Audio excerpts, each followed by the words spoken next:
But the thing I think that a lot of people are intrigued by my journey is the fact that writing has really tied into a lot to my sobriety. So I Okay. am going to be 2 years like alcohol-free sober in July. Congratulations. Thank you. Thank Congratulations. you. And so for me, I started writing because, as a lot of people were in the pandemic, it was a very lonely and isolating time. I had a newborn, I was homeschooling my son, and I just needed like a place to release like all these feelings I had in a very non-judgmental way, because I am a little judgmental and a little harsh on myself.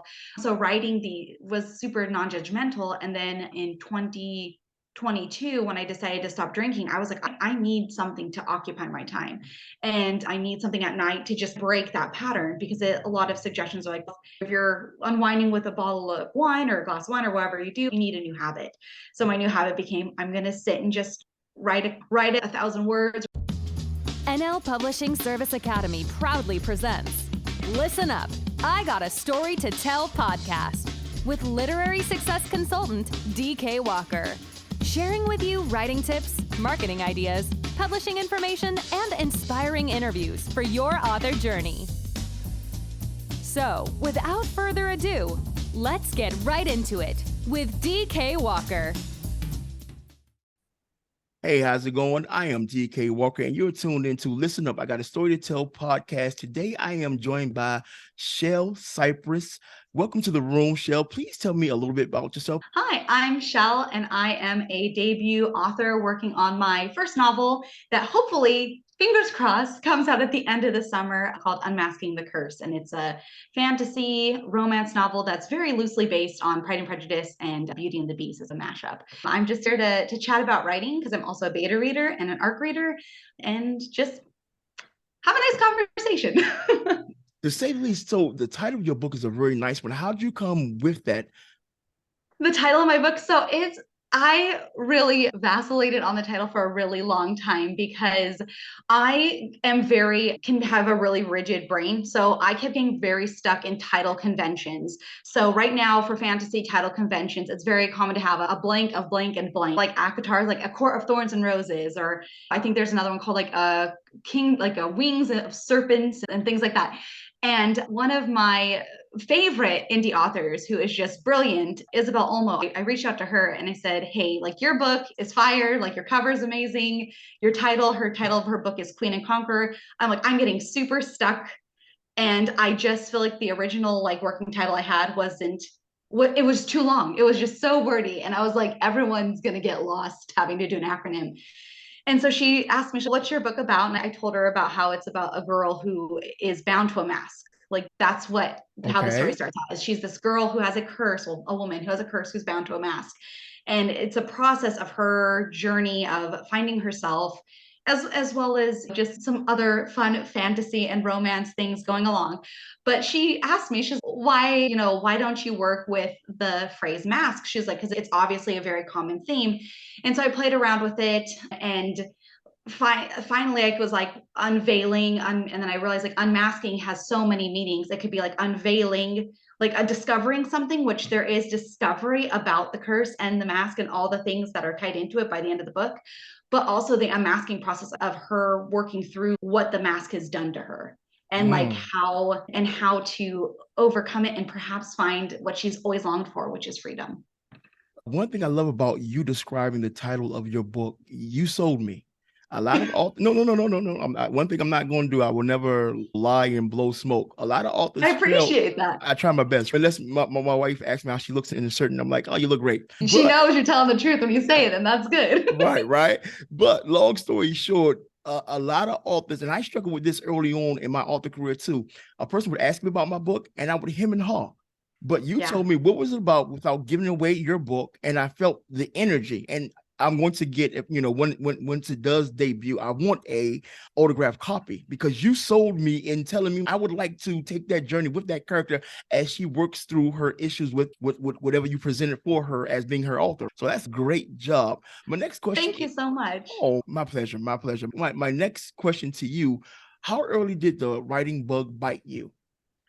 So I was thinking about this and talked about it with my husband a little bit today. And a little known fact about me is that when I was all the way in like third grade, I used to write stories. I loved writing stories. And my best friend, Ricky, him and I would sit and he would write his chapter books. And I was like, frick, Erica can write a chapter book. Like I can write a chapter book too. So I would write like chapter storybooks. And when I was in 5th grade, I actually wrote like a story and submitted it to, there was like a state competition and I got like runner up. So like I've like always had, yeah, I know. So I've Congrats. always had this passion for writing. And then what happens to most people when they become teenagers and they have passion, right? It's squashed by just all those things. And then you become a young adult and you start pursuing your career and all these things. And I started in 2020 writing poetry again at my Okay. therapist's suggestion.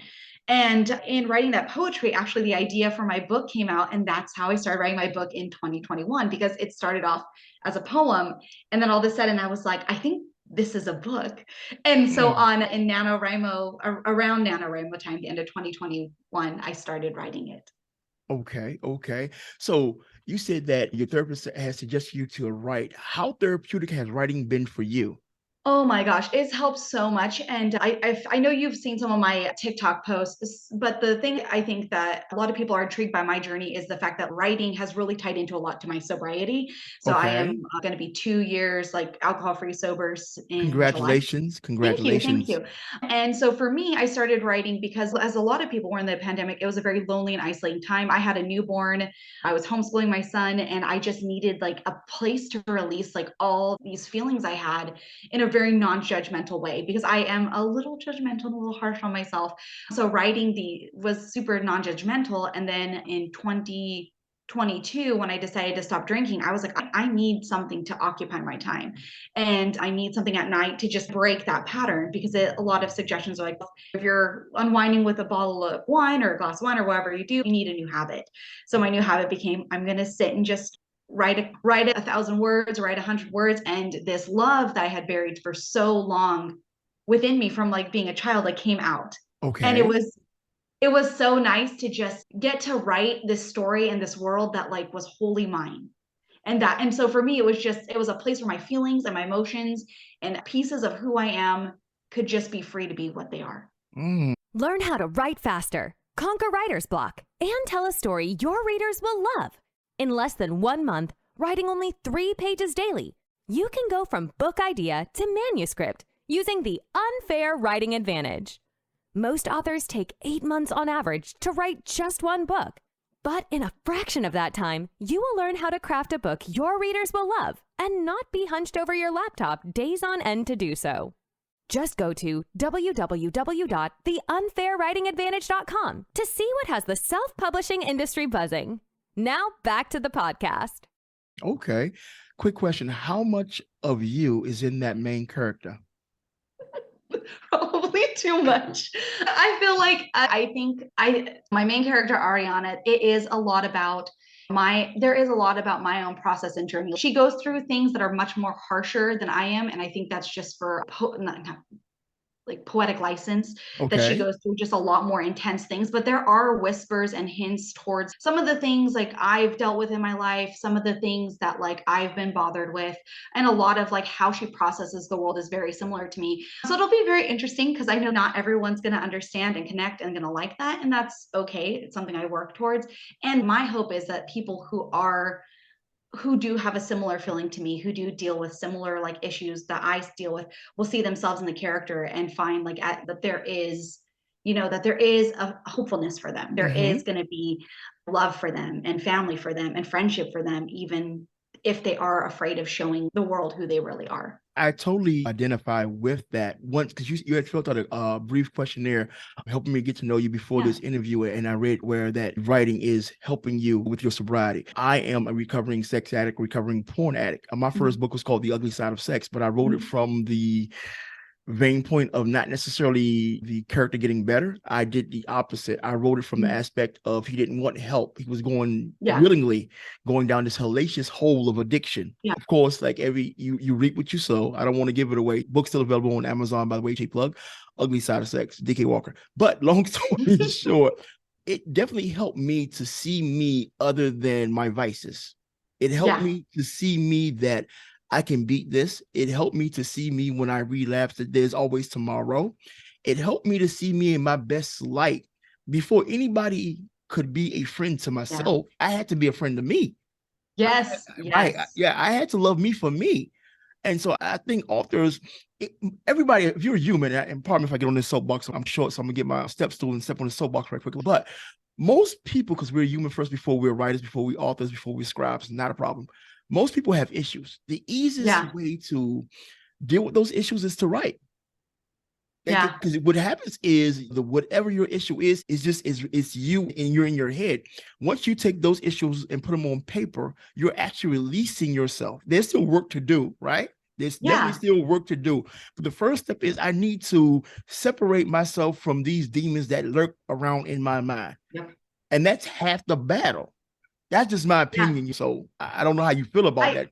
No, I agree. I think that writing is a form of release for a lot of people. And I think a lot of people, there's so much wrapped into whatever vices, things people deal with that's just the top. There's so much underneath the surface that is really causing that to happen. And when you write, like especially if you write from a place of vulnerability, like you're able to really delve into that and see what is lurking beneath this issue of mine. Like really, what is the problem and where are the places where I need to change so this issue, this addiction, or this thing I'm dealing with can go away, or I can not cope with it, but I can beat it.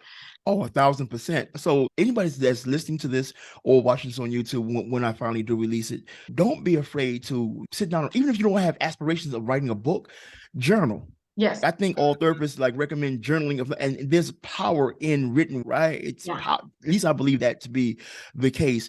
Are you excited for your release date of your book? I know you're really, I can tell that energy is so contagious. I feel so many emotions. So a lot of my closer mutuals and author friends will know I am a very under promise, over deliver kind of girl. So I haven't set a formal date.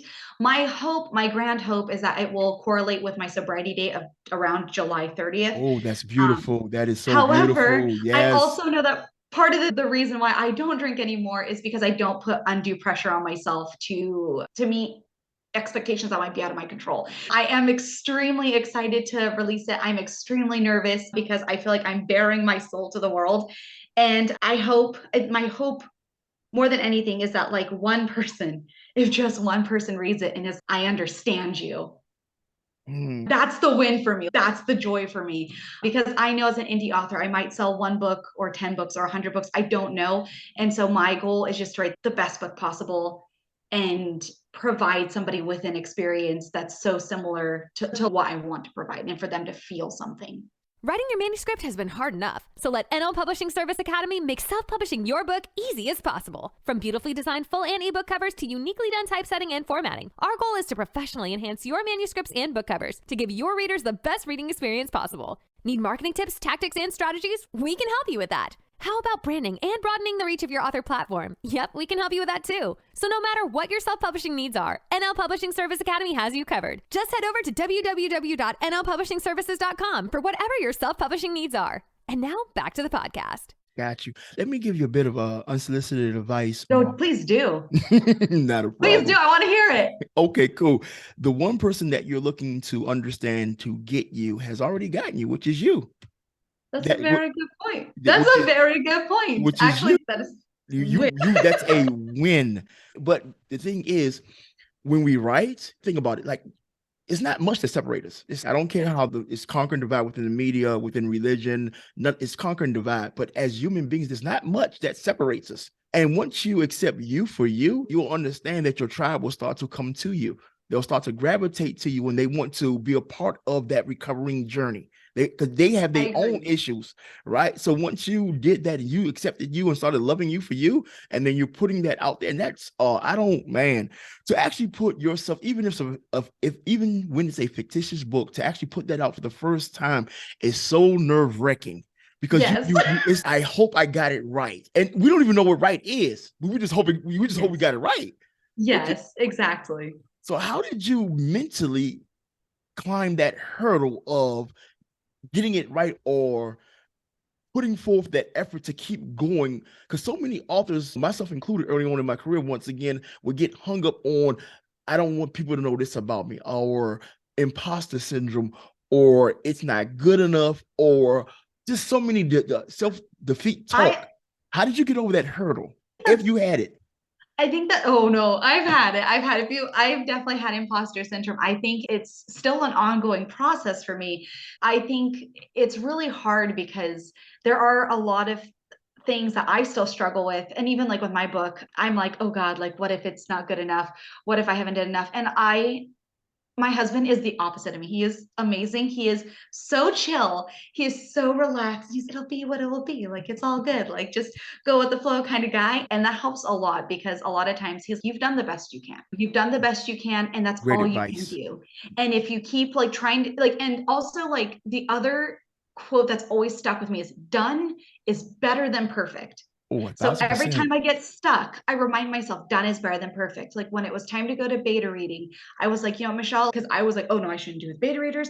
They're gonna know. They're gonna see all the flaws. And I was like, you know what? I want them to see the flaws. I want them to help me. Done is better than perfect. I can sit here and edit till the end of time, and it's gonna go nowhere. Or I Thousand can do percent. it. Yeah, So keep in mind that perfection is elusive, like a breeze. yeah, You'll never catch it. Like you'll feel the breeze through your hand, you'll feel it through your hair, you'll feel it through the hairs across your body, but you'll never catch it. But excellence can be attained. yes, Excellence yes, can't. and that's yes, and that's like what I try to strive for is the best I can do and the most excellent I can do. And I also remind myself one step at a time. I'm very like tortoise and hare, just one step at a time. And I think for me, like anytime I've gotten overwhelmed, I've also had other author friends who are like, hey, like I've done this for a while. You just gotta just then the copy edit and then take a prop and then do that and take a pause. And then you get your website up. And then and when you take it a chunk at a time, it's not so overwhelming because you can keep going. But when you look at the big picture and you're Ooh, like, oh my God, I have to do all this stuff. It's so overwhelming. And also, I have learned to validate myself for doing it, right? oh, Like before, I wouldn't do it like at all. When I did my first beta read, I told my husband, like, I'm going to go get myself a coffee because I did my first beta read. And that's you a big, damn yeah. right. Yeah. And before, I'd be like, you know what? Like, again, this is part of like my healing journey. Before, I'd be like, you know what? It's not the big thing. It's not like you haven't really achieved greatness yet, but it's like greatness is in the little steps. Yes, ma'am. Yes, ma'am. And and so that's what I have to remind myself is celebrate the little steps.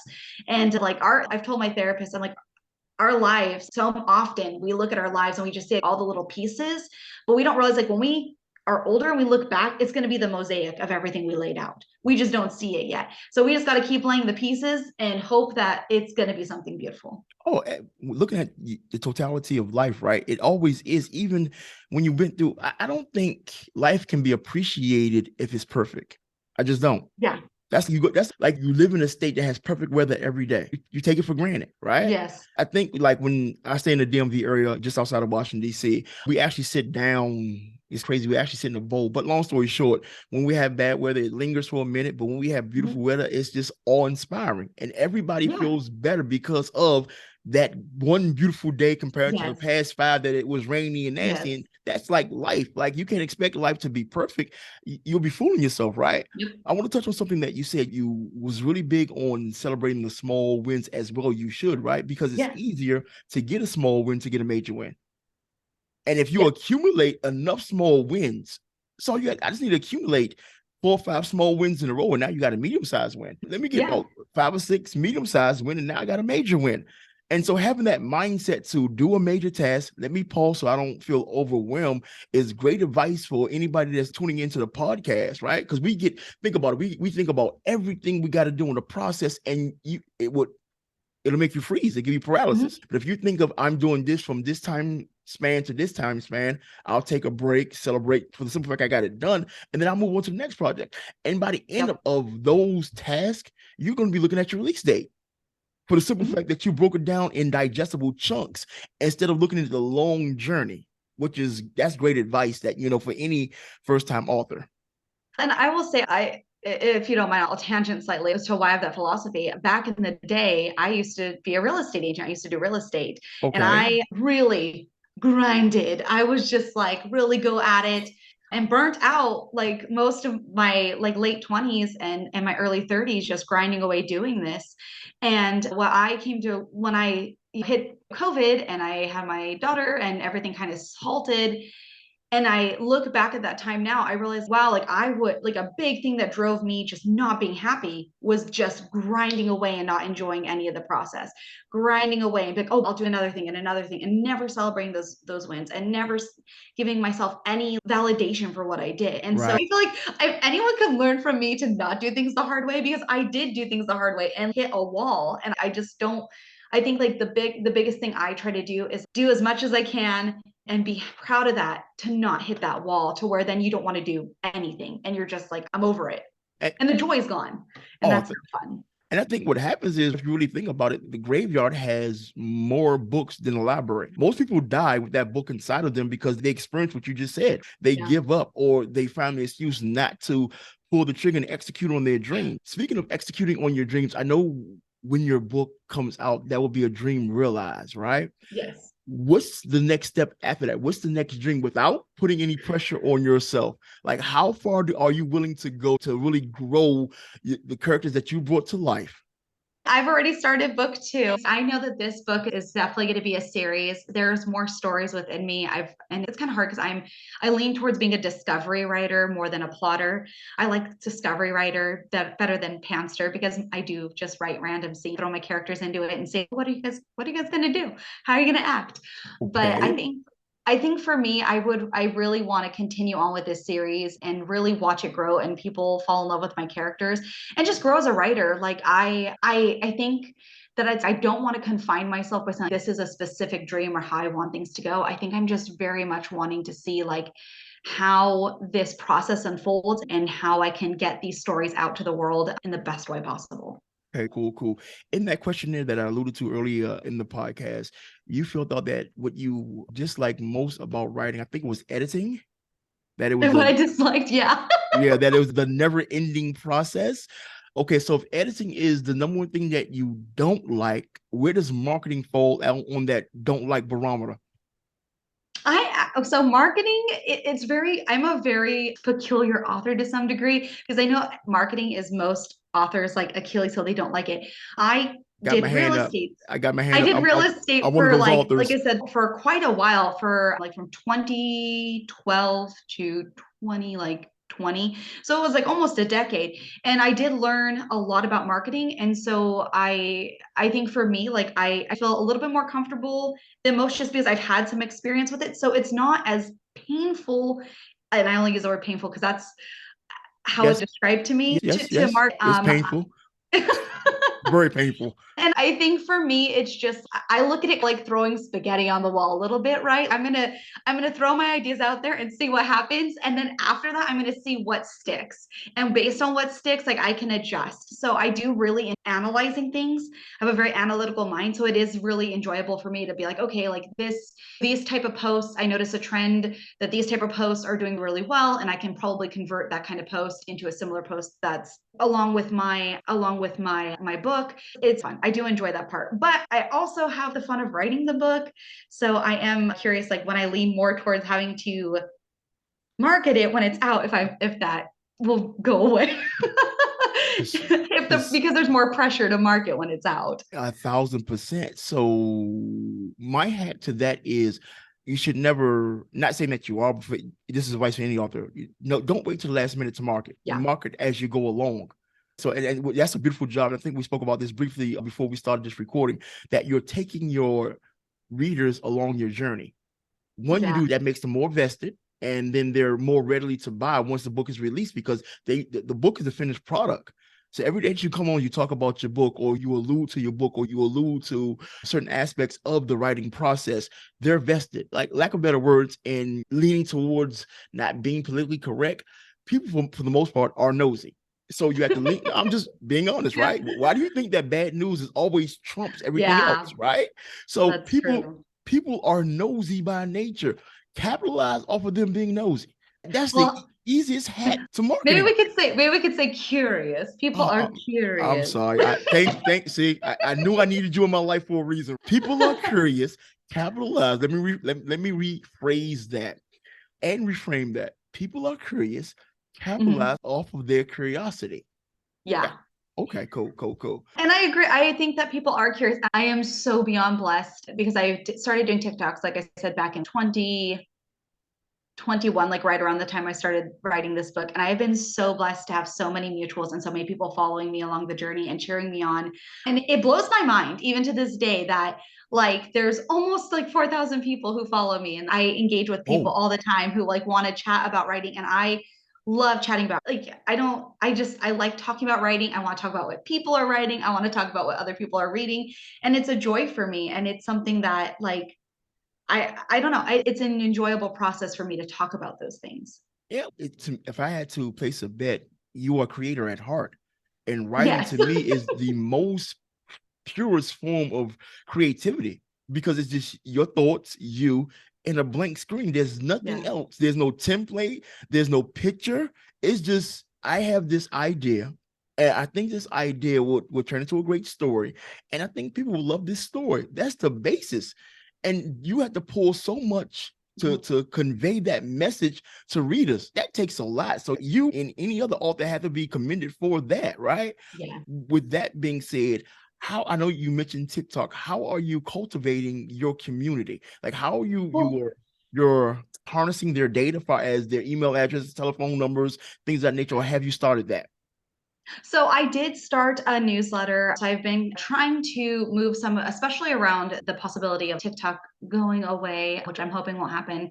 If you don't want that to happen, call your congressman. That's just my little soapbox That's plug for right. That people. plug Um, away. Yes.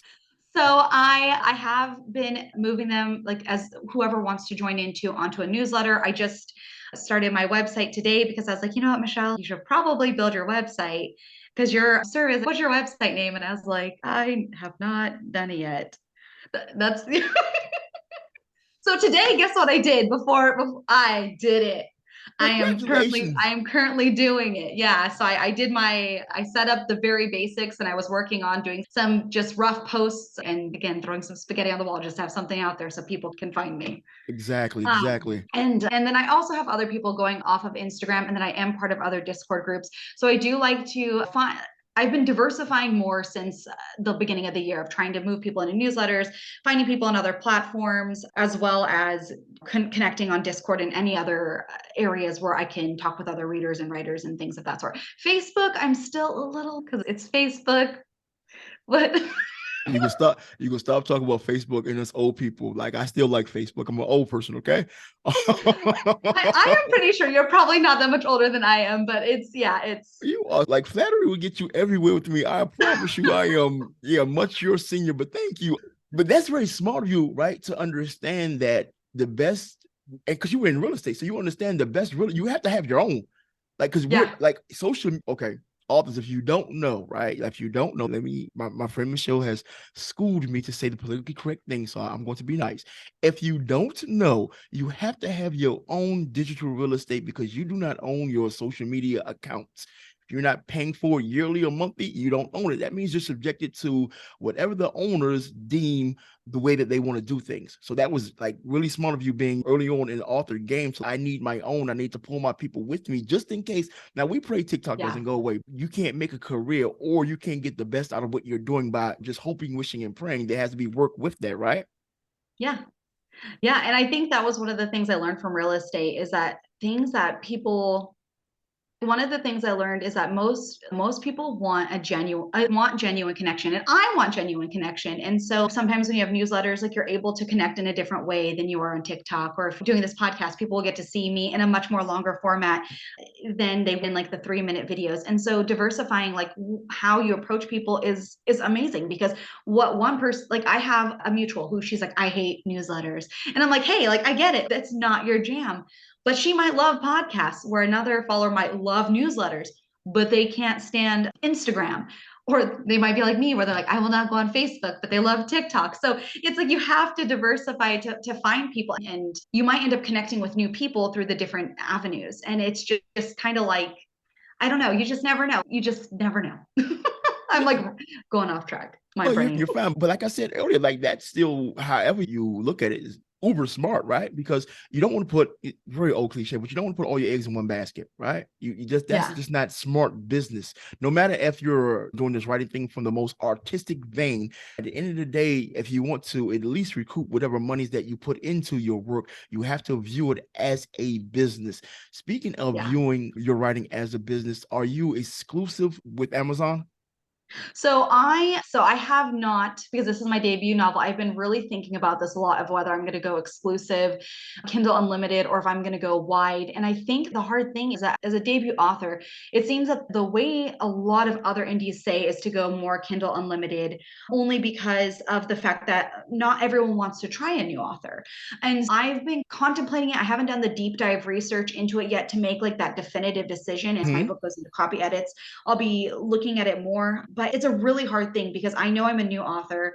I know that I'm asking people to take a bet on me, and I know that not everyone is willing to take a bet unless it's much more easily accessible, like in KDP. Got you. A bit of advice, and you like this guy. This is his bit of advice, but I'm not sure where you stay at. I'm not sure the last time you've been to a mall, but the malls out here, we go to the food court. You'll have the restaurants that's chained. You'll have Mhm. Chick-fil-A, you'll have Popeyes, and then you'll have these Oriental spots. And so the Oriental spots can't compete with the Chick-fil-A's and the Popeyes and the things of this nature. So what do? They'll have people stand out front and they'll give you a sample of their food, Yeah. right? And so you're walking around, you're smelling something good, but you know what Chick-fil-A smells like, you know what Popeye smell like, you know what Yeah. Five Guys smell like, you know what all that smells like. They don't have the marketing budget of those other three. They don't, right? Yeah. But what they're banking on, I just need you to taste my food. Yes. That's all I Yes. need you to do. So I'm saying all that. Pardon me while I fix my mic. Come here, you. There we go. So I'm saying all that to touch upon the advice that you got about either going exclusively with Amazon or going wide. I don't, that's decision has to be rested solely upon you and what you choose to do. But if your work is good, right? Like people will take a shot on a first time author. Think about it. All best-selling authors at one time in their career had to be a first-time author. That is Somebody, true. That is true. somebody just needed to sample their work. So the analogy of the food, right? As Yeah. your dates start to come, maybe you give away a free chapter. And I think that's something I've been working on, because I definitely know as the date comes there, I will be pursuing ARC readers. So I will Got be you. sending out to ARC readers. And I have contemplated, one of my mutuals, she sent me her newsletter with her first chapter. And I was like, oh, that's actually really smart. And I know that I have on my TikTok been dropping like snippets of like my little snippets here and there of some of the paragraphs and things I'm working on as I'm editing. But I agree. I think that there definitely needs to be some type of sample, so people will want to come in and either doing ARC reading or probably dropping like a first chapter would be quite beneficial for people to do that. And once they know what they're working with. So the biggest thing with authors, not even the first time authors, like you have to make sure that you're within marketing, you have to make sure that your book is marketable. It has to be familiar with the market. What separates us authors is the story that's the inside. Yeah. And once they get to see how great of an author that you are, that's ball game. Your cover looks familiar, the title's familiar, the blurb's familiar, cool, not a problem. And that's the most difficult thing for authors, because I have a company that does self-publishing service, and they be like, I want my cover to look this way, I want my title to be this, and the blurb has to say this. And then I asked them, so have you ever done any market research? And they're like, no. And then I'm like, okay, so do you really want to sell your book? Because it has to fit within what's current in the Yeah. market. Where you get to lean into your creativity and shine at is the actual writing. So get them to buy the book, and then you be the best author you can be at that time, right? So I definitely think you are definitely well on your way with that. What advice would you give you yourself going forward? You know, 'cause I know you said you didn't have major plans to be a continuous author, but you have these stories that you want to get out. So as you're learning, you know, what to do and what not to do, what advice would you give yourself going forward, getting those other stories out? I think it would just be to be patient with myself. And it's not my virtue at all. Patience is in no way my virtue. But I think like even writing my second book, I did a nano zero draft dump where I was just like, just power through it, just power through Right. it for NaNoWriMo. And I went back and read it and I was like, wow, this is a dumpster fire. But You so mean. You so mean. But the good news is that in rereading it, I was like, oh, you know what? Like, I need to move the timeline a couple months ahead. That's why the pacing's wrong. That's why this isn't quite working out. I need to be a little bit more sneaky because I like to hide secrets in my books. All my books are secrets. So like I'm a little, as my alpha readers say, I am tricksy. She's like, you're very tricky because she's like, you think it's going one way. And then it's going to be like, by the middle of the book, you're like, Okay. what just happened? So I'm kind of learning how to do that. And also just taking rest and taking patience. Because I think when I wrote my first book, I really ground through it quite a bit for the first couple of drafts and, just hyper focused a little too much, didn't really sleep well. And it's art. Like I have to remind myself, like, art is bred from like a place of rest too. I have to rest. I have to take 1000%. my time. And Yes, so I ma'am. think sometimes I'm like, oh God, like I want a rapid release and people are going to forget about me and they're going to forget about my book. And I have to tell myself like, stop. Like you just need to take a breath and stop and just do the pace. Keep the pace. That's it. You show up, you write, you drink your water, you get some sleep, you watch some anime because that's how I recharge is watching anime and Okay. you go about your day. So I think it would just have to be patient with myself and to remember to rest because if you don't rest, your work's going to suffer Oh, and you're going to suffer. right. Physically, emotionally, and creatively, you're definitely not going to be your best self in any of those fields. I hate to bring this to a close. You are phenomenal. Like I told you before we started recording, what I love most about you is your energy. Like you are on TikTok as you are here. Oh, To thank me, you. that's a breath of fresh air. Whereas you see a person like not putting on airs. Like this energy is contagious. And one thing I know about energy, like people love to be around happy people. People love to feel that energy, right? If you keep that up just with your persona, just with what you're doing on TikTok, you'll sell books. It has nothing to do with your writing. I'm being honest. Think about why people are popular, like why people are genuinely popular, because I want to be around you because you make me feel better about me. And that's right. And you have I mastered totally get that. right. And you have mastered that just by being yourself. People think that marketing, it can be daunting, but sometimes it just boils down to the simplest things, like really simple stuff to get you over the hump that's going to separate you from other authors. And you're doing that tenfold. You're making me blush. I'm just being on. I'm definitely. I really appreciate it. And I think it's something to just, I think that you're getting like TikTok and you get to see something that I'm really passionate about. And I know one of the things, like when I'm passionate about something, my mom always said I have a sparkle. She's like, when you are passionate about something, you have a sparkle. And if we're talking about my taxes or we're talking about washing dishes, I would not have this sparkle. Oh God, it's crazy that you speak of dishes today. So my wife, I still get up, like I get up for work about 3:30. And so even when I'm off today, I get up, I get the text, like, you think you can go to the grocery store first thing? Cause I have things I need to do today. So could you just, I go to the grocery store, come back. I get dishes out the sink. Okay, let me put the food away. And this has nothing to do with right people. Please forgive me. I put the food away. I get the dishes done. She comes hurrying downstairs because she overslept. And so I know the feeling about not feeling your best or your most happiest person. You're like, really, this is where we at? And she come over, give me a kiss on the cheek. Like, I'll bring you something back. Okay. Anyway, but I can totally relate when it's just there's moments where you're not going to get 1,000%. Yeah. But that stems from you're doing something that you don't care to do. Yes. But as far as your writing and getting your book out, it's showing in so many ways this is something that you love to do. Your passion is undeniable. Thank you. I appreciate that. Again, I'm blushing, but I appreciate that very much. And it was actually super nice to have a podcast and chat with you. Like I told you earlier, like I always wanted to do one. So when you asked me, I was like, So once again, a bit of unsolicited advice for you and for other self-publishing authors. Look, the easiest way to get eyes on your book, eyes on your author brand is podcasting. If a podcast doesn't reach out to you and you like what they do, shoot them a DM, shoot them an email. And the reason being is like that's free marketing. Yeah. Think about how people do like a blog tour for their book. They'll write a short story between 5 and 10 popular blogs. On podcasting, we need content. Having guests on our show is us creating that content. So if you was to appear on, say, roughly between 5 to 10 blogs before the release of your book, it's going to appear that you're in high demand. Nobody needs to know that you requested to be on the podcast. Good to know. Good. That's just a quick hack that I'm sharing with you.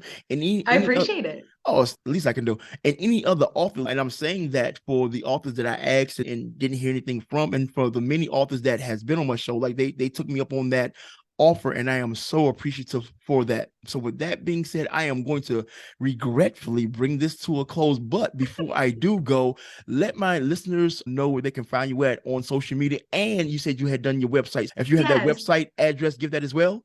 Okay, I am Chelle Cypress. You can find me at my website, chellecypress.com, or on Instagram or TikTok, Chelle Cypress Books. And yeah, you can see more of me being me making videos. Cool. And if y'all didn't catch that, all her information will definitely be in the show notes. Go look for it and click on her show notes. Please support her when she comes out. Now, when you get close and you actually have a date for your release, right? Yeah. I'm going to need that date because I'm going to spread it throughout all my social media channels as well. Don't forget. And then even if you do, I'll come back and I'll be in your inbox. Maybe we can do this again before it comes out. It's no babies. It's a definite. So we can tentatively plan once you have that in stone. Yeah, once you have that date in, this is a definite date. Let me know and I'll move some things around. We'll make this happen again.